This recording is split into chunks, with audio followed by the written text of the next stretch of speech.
Hello and welcome to my presentation, PowerPoint Animation Tutorial. In this tutorial, I'm going to give a beginner introduction to PowerPoint animation. Now let's begin with the topics that we're going to cover. First, we're going to cover slide transition animation. This is the animation between slides. Then we'll cover slide element animation, which is animating the elements on a slide, for instance, a bulleted list. And then I'll give you an example of some advanced animation at the very end. Now let's begin with slide transition animation. So far for the slide transitions, you've seen a simple fade from one slide to another, like you just saw. But slide transition animations can be much more sophisticated, such as a drop or curtains. Now, to set up a slide transition animation such as that, the first thing that we're going to do is we're going to select the destination slide. So this is the slide to which you're transitioning to. And to do that, simply select the slide in the navigation pane on the left, and the slide will be displayed in the editing pane. Here I've selected slide 4 as my destination slide for my transition. So any transition I apply will be between slide 3 and slide 4. A more common way to apply transitions is to apply it to multiple slides. And to do this, select the first slide you want to apply the transition to, for instance, slide 1, then hold Control and click on the last slide you want to transition on. Here you can see that I've selected all slides, so they're all surrounded in red in the navigation pane. And that's how you select the destination slide for a transition. The next thing you do is you pick your transition.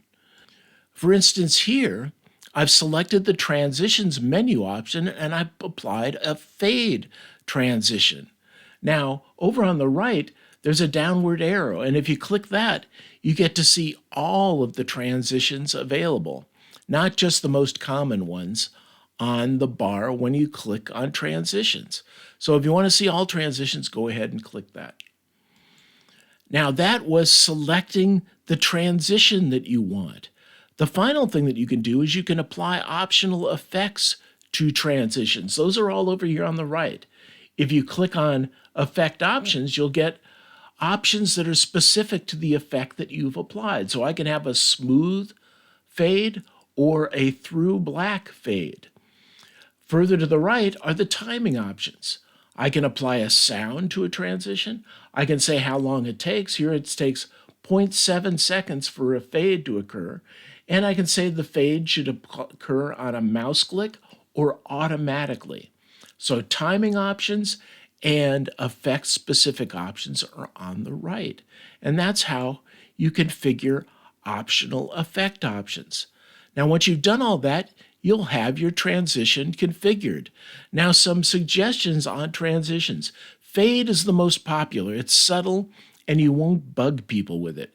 Don't go crazy with transitions. Don't have a curtain and a drop and all of this, or people will get annoyed. Keep your transitions simple and consistent. Now, with that said, we're going to move on to element animation. And here what you do is the first thing you do is you select the slide elements that you want to affect. So here we have a slide, and what I've done is this is a numbered list. If I click on it and drag my mouse over the entire numbered list, so it's all selected, and apply an animation, it will apply to the whole list, and the whole list will be animated. If I just click in the list, as I have here, it will apply the animation to each element one at a time. So click in a bulleted list or a numbered list, select anything else by dragging your mouse over it, and you've selected the element. Now, the next thing that we want to do is select the animation. So to do that, you come to the animation window or menu, and you'll have the most popular animations available for your selection. If you click the little down arrow to the right of those animations, you will be displayed all of the animations. And here you have entrance, emphasis and exit animations. You even have motion paths where you can do complex animations. You can move elements around the screen. Now, in this example, I've selected a fade animation, and you can see that I've got animations 1, 2, and 3 applied to the 3 elements of my list.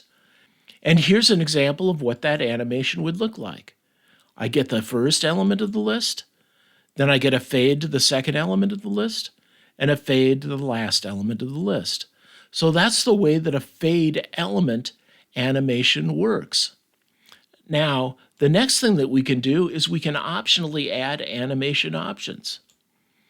Here, over to the right of the animation, we have the ability to add another animation, so I can have an entrance and an exit animation for a single element.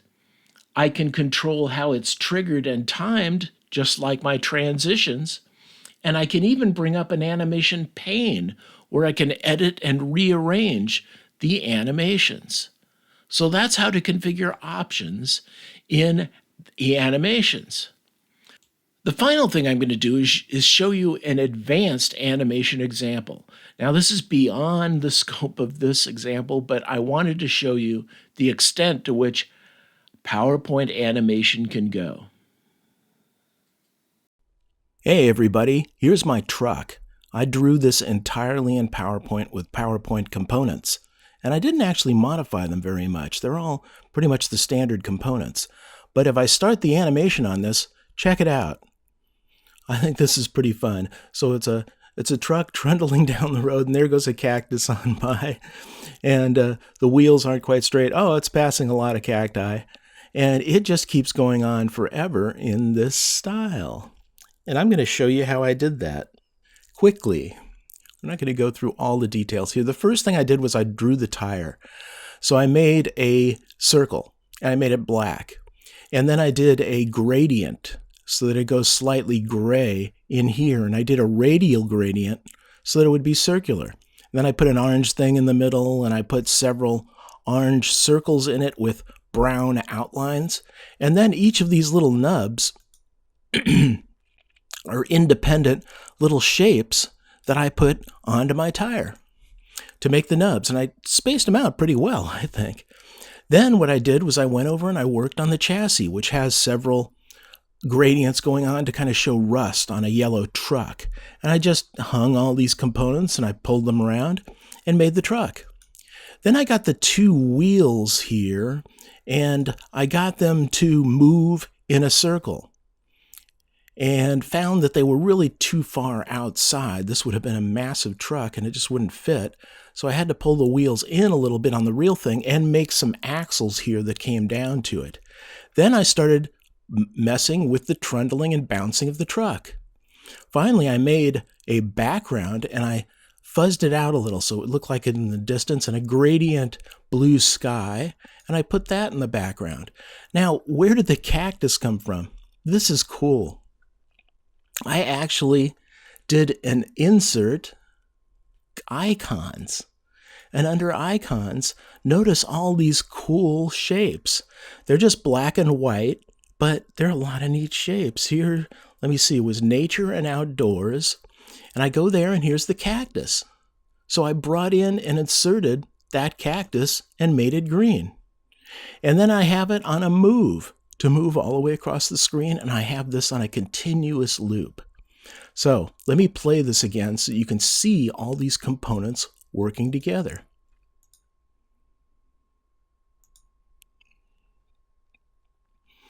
And after a 5-second delay or so, or 2-second, a cactus comes by, and then it comes by again. It's on a continuous loop to go left to right. In fact, all these things are on a continuous loop. Let me show you where you get this continuous loop stuff. So we have here group 1. So group 1 is actually the truck and the wheels. So here's the first wheel's spin. Here's the second wheel's spin. And here for the truck, we have a very tight, what's called a nuclear or an atom shape or something. It looks like electrons going around the nucleus. And then we have here the cactus. Now, how do you get the continuous loop thing though? Notice once I select one of these animations that this little down arrow shows up. And I can control some things here, but the big things are effect options. Now, have you ever noticed you do an animation and it starts out slow and then it speeds up and then it slows down again at the end? That has to do with smooth enter and smooth end. So if I set these down to 0, I just get an abrupt beginning, and that's what I wanted for this animation. The other thing on timing, what I wanted was I have a delay of 2 seconds before the whole show begins. It's with previous. The duration is 5 seconds. It's pretty slow. And check this out. I have a repeat of until end of slide. I can repeat 10 times, 2 times, 4 times until the next click or until the end of the slide. And I have selected this option, continue until the end of the slide, on every one of these animations. And as a result, it gets very long. Notice the way that these animations are being drawn. So here's one iteration of the tire spin, and here's the next iteration of the tire spin. They're double spins. Here's each iteration of, this is the truck bouncing around. So it bounces around, bounces around, bounces around, and it just keeps repeating. And here's the cactus flies by. It goes back to the beginning and it flies by again. So it's very simple to do this using PowerPoint. And in the upcoming lectures, after I get you a few more points to help you out, we're actually going to start drawing like crazy. So I'll see you in the next lecture.